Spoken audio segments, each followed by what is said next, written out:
रामकृष्ण हरी।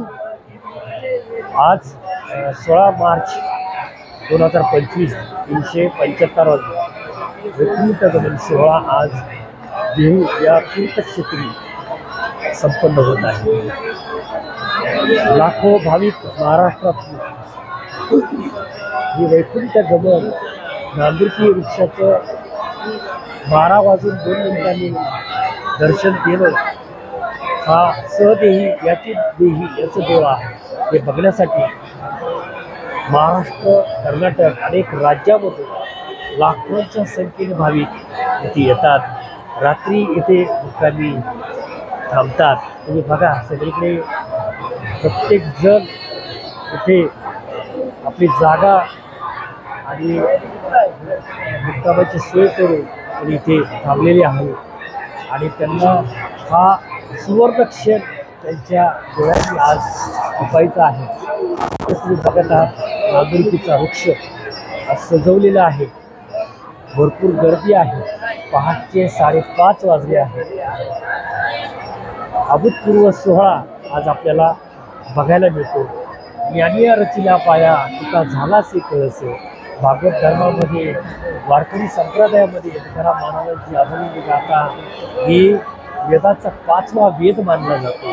व्यवहारातले अनेक प्रसंग आणि व्यवहारातले संसारात उपयोगी पडणारे अनेक वचनं तुकाराम महाराजांनी अभंगात दिलेली आहे। संसार करता करता परमार्थ कसा साधावा ही जगद्गुरू संत तुकोबाराय यांनी आपल्या अनेक अभंगातून सांगितलेले आहे। एक अभंग साईश तुम्हाला बोलून दाखवेल। आज मी तुम्हाला इथे जगद्गुरू संत तुकाराम महाराजांचा एक अभंग म्हणून दाखवणार आहे। जगण्याचा पाया चालण्याचे बळ, जगण्याचा पाया चालण्याचे बळ, विचारांची कळ तुकाराम तुकाराम। जगण्याचा पाया चालण्याचे बळ, जगण्याचा पाया, शब्दांचे इमान अक्षरांचे रान, शब्दांचे इमान अक्षरांचे रान, अभंगाची पान तुकाराम, अभंगाची पान तुकाराम। जगण्याचा पाया चालण्याचे बळ, जगण्याचा पाया, भेदणारे मूळ आशयाची कूळ, भेदणारे मूळ आशयाची कूळ, भाषेचा कलोळ तुकाराम, भाषेचा कलोळ तुकाराम।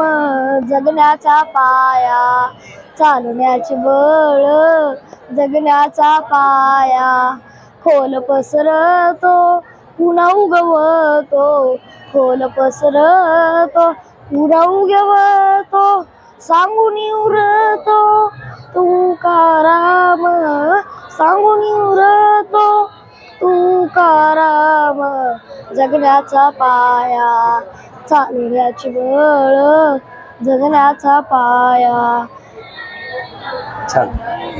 जगण्याचा पाया आणि चालण्याचं बळ या अभंगातून जगद्गुरूंनी संसारामध्ये परमार्थ कसा साधायचा एकदम साध्या सोप्या भाषेत अतिशय परखडपणे सत्य त्यांनी मांडलेले आहे। जगद्गुरू तुकोबारायांची अभंग गाथा जी आजही मानवी मूल्यांसाठी मानवी जीवन जगताना पदोपदी या कलियुगात सुद्धा आपल्याला पदोपदी आपल्याला ह्या अभंगामधून शिकवण मिळते।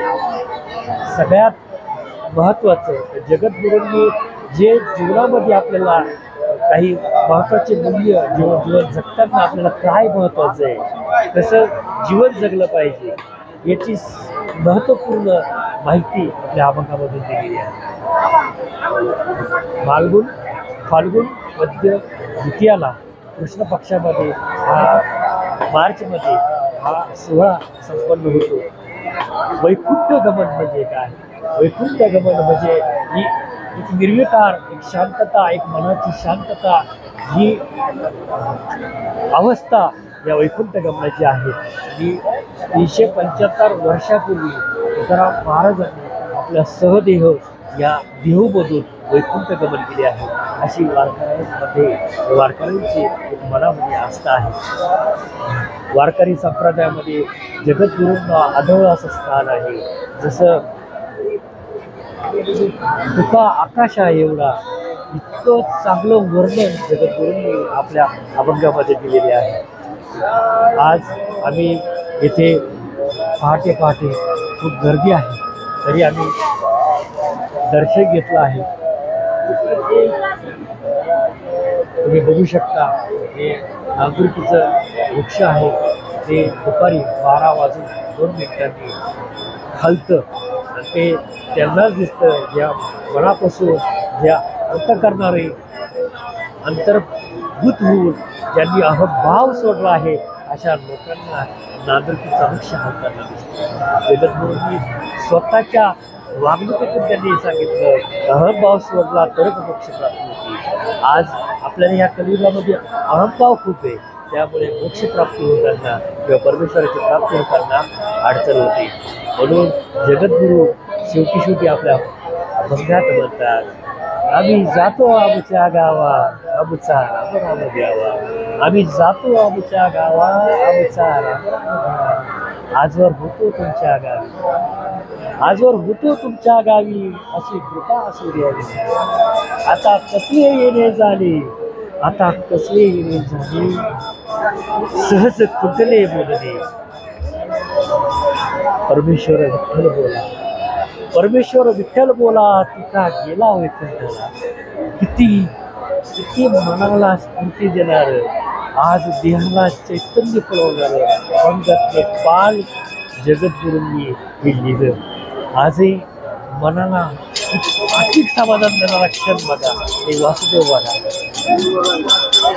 चेतना स्फूर्ती देणारे ठिकाण महाराष्ट्रामधील पुणे जिल्ह्यामध्ये हवेली तालुक्यामध्ये आहे. म्हणून आज लाखो भाविक अख्ख्या सगळ्या राज्यातून येतात, विशेष म्हणजे महाराष्ट्र आणि कर्नाटक राज्यातून येतात. खूप चांगला हा सहदेवी सहचेतन आज वैकुंठ गमन सोहळा आज आम्हाला बघायला मिळतो. विशेष म्हणजे आम्ही 6 वर्षापासून तीर्थक्षेत्री देहू येथे आम्ही राहत आहोत. आम्ही स्वतःला भाग्यवान समजतो की आम्ही या तीर्थक्षेत्री राहत आहोत. आणि हा लाईव्ह तुम्हाला जो क्षण आहे, सुवर्ण क्षण आहे, तो तुम्हाला व्हिडिओच्या माध्यमातून, आमच्या माध्यमातून तुमच्यापर्यंत पोहोचवण्याचा हा छोटासा प्रयत्न करत आहे. नागरिकीच्या वृक्षाचं दर्शन घ्या, खूप महत्त्वाचं स्थान आहे. रामकृष्ण. रामकृष्ण.